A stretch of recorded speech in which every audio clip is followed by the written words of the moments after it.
তো hello everyone, আমরা তো সবাই জম্বি মুভি দেখেছি কিংবা না দেখে থাকলেও অবশ্যই নাম শুনেছি। তো আজকে আমি আপনাদের কাছে ব্যাখ্যা করব এমন একটি জম্বি মুভির গল্প যেটি আজ পর্যন্ত নির্মিত সব থেকে বেশি ভিউ পাওয়া এবং সব থেকে বেশি আয় করা জম্বি মুভি। এটি একটি হলিউড মুভি যা 2013 সালে মুক্তি পায়। তো মুভির প্রথমেই আমরা দেখতে পাই দুইজন বাচ্চা মেয়ে সকালবেলা তাদের বাবা মাকে ডেকে তোলে, কারণ তারা আজকে শপিং করতে যাবে এই ছোট মেয়েটির জন্য, কারণ তার আজকে জন্মদিন। এরপর তারা খাওয়া দাওয়া করে শপিং এর উদ্দেশ্যে রওনা হয়। রাস্তায় যাওয়ার সময় তারা জ্যামে পড়ে যায়, কিন্তু তারা কেউই জানে না জ্যাম বাঁধার কারণ কি। তারা গাড়ির মধ্যে বসে গল্প করছিল। একটু পরে হঠাৎ পেছন থেকে একটি পুলিশের মোটরসাইকেল যাওয়ার সময় তাদের গাড়ির লুকিং গ্লাস ভেঙে দেয়। বিষয়টি দেখার জন্য মুভির প্রধান চরিত্র জেরি কার থেকে বাহির হয়ে আসে। তখন সামনের কার থেকে আরেকজন লোক বের হয়ে আসে এবং জেরিকে বলে, হেই তুমি ঠিক আছো? জেরি বলে, হ্যাঁ আমি ঠিক আছি, এখানে এসব কি হচ্ছে?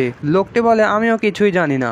তখন একটু দূরে একটি বিস্ফোরণ হয়, সাথে সাথে সকল মানুষ আতঙ্কিত হয়ে যায়। জেরি গাড়ির মধ্যে উঠে পড়ে। পেছন থেকে একটি পুলিশের গাড়ি এসে তাদেরকে সতর্ক থাকতে বলে। হঠাৎ পেছন থেকে একটি বড় গাড়ি এসে সবকিছু উড়িয়ে দেয়। আসলে গাড়িটির ব্রেক ফেল হয়ে গিয়েছিল। জেরি গাড়িটির পিছু নেয়। একটু পরে হঠাৎ সাইড থেকে একটি গাড়ি এসে জেরিদের গাড়িকে ধাক্কা মারে, তবে এতে তাদের গুরুতর কিছু হয় না। চারিদিকে মানুষজন ছুটোছুটি করছিল। জেরি বিষয়টি দেখে বুঝে যায় নিশ্চয়ই গুরুতর কিছু একটা হয়েছে। একটু দূরে একটি লোক বুঝতে পারছিল না যে এখানে কি হচ্ছে। সে একটি ভয়ানক মহিলাকে দেখে গাড়ির মধ্যে ঢুকে পড়ে, যে তার দিকে ছুটে যাচ্ছিল। মেয়েটি ছুটে এসে মাথা দিয়ে গাড়িটির সামনের গ্লাস ভেঙে ফেলে এবং লোকটিকে কামড় মারে। লোকটি মাত্র 10 সেকেন্ডের মধ্যে একটি অত্যন্ত ভয়ানক জম্বিতে পরিণত হয়ে যায় এবং গাড়িতে থাকা অন্য মানুষগুলোকেও আক্রমণ করে। জেরিরা ততক্ষণে অন্য একটি গাড়িতে উঠে যায়। জেরি গাড়ি নিয়ে পালানোর সময় একটি জম্বি তাদেরকে আক্রমণ করে, তবে ক্যারিন বা এই মহিলাটি জম্বিটিকে লাথি দিয়ে ফেলে দেয়। এরপর তারা শহরের বাইরে একটি নিরাপদ জায়গায় এসে গাড়িটি থামায়। এখানে এই মেয়েটির শ্বাসকষ্ট হচ্ছিল কারণ তার অ্যাজমার সমস্যা ছিল। তখন থিয়েরি নামক একজন লোক তাদেরকে ফোন দেয়। থিয়েরি ছিল জাতিসংঘের উপসচিব। এখন প্রশ্ন হলো, জাতিসংঘের উপসচিব কেন জেরিকে ফোন দিয়েছে?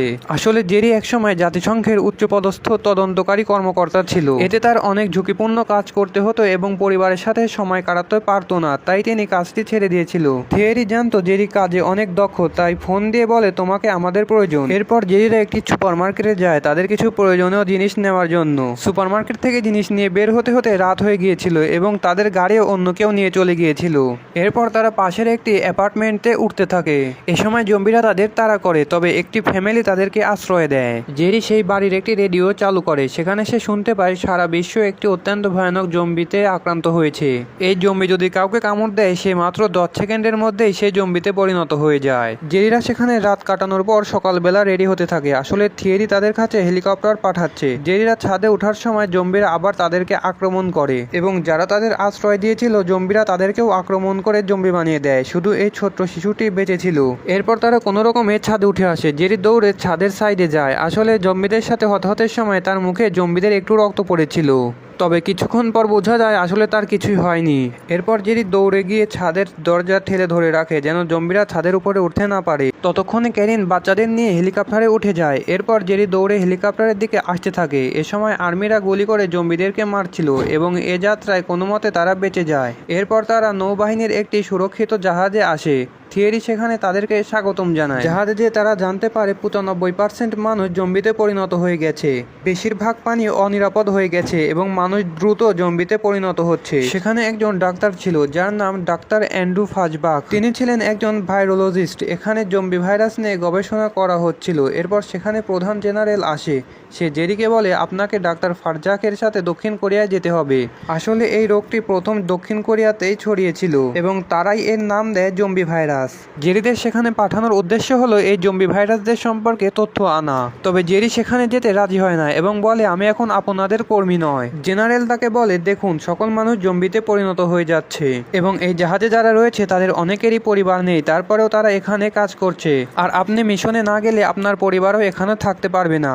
এই জায়গা শুধু প্রয়োজনীয় মানুষদের জন্য। তখন জেরি পরিবারের জন্য যেতে রাজি হয়। এরপর জেরি তার পরিবারকে বুঝিয়ে ডাক্তার ফাজবাকের সাথে কোরিয়ার দিকে রওনা হয়। রাতে তারা দক্ষিণ কোরিয়ার একটি বিমানবন্দরে এসে ল্যান্ড করে। সেখানে জম্বিরা তাদের ওপর আক্রমণ করে। এ সময় ডক্টর ফাজবাক প্রচন্ড ভয় পেয়ে যায় এবং বিমানের ওপর ওঠার সময় পা পিছলে পড়ে যায় এবং তার নিজের বন্দুকের গুলি লেগে সে নিজেই মরে যায়। এরপর তারা একটি আর্মির ঘাঁটিতে এসে পৌঁছায়। ডাক্তার ফাজবাকের মৃত্যুতে তারা হতাশ হয়ে পড়ে, কারণ সেই ছিল একমাত্র ভাইরোলজিস্ট। এরপর জেরিকে সেই জায়গায় নিয়ে যাওয়া হয় যেখানে ভাইরাসটি প্রথম ছড়ায়। জেরি আর্মিদের ভাইরাসটি সম্পর্কে কিছু প্রশ্ন করে, কিন্তু আর্মিরা বলে আমরা কিছুই জানি না, শুধু জানি এই ভাইরাস কাউকে আক্রমণ করলে সে মাত্র 10 সেকেন্ডের মধ্যে হিংস্র এবং ভয়ানক জম্বিতে পরিণত হয়। এরপর জেরি সেখান থেকে যাওয়ার সময় বন্দি অবস্থায় একটি লোককে দেখতে পায়। আর্মিরা তাকে জানায় সে একজন সিআইএ মানে হলো গুপ্তচর বা গোয়েন্দা, যারা নিজের দেশের স্বার্থে বিভিন্ন ধরনের খবর সংগ্রহ করে। তবে দুর্নীতির অভিযোগে তাকে বন্দী করে রাখা হয়। তবে জেরি তার কাছ থেকে অনেক গুরুত্বপূর্ণ তথ্য পায়। সে জেরিকে বলে এ বিষয়ে ইসরায়েলিরা জানে,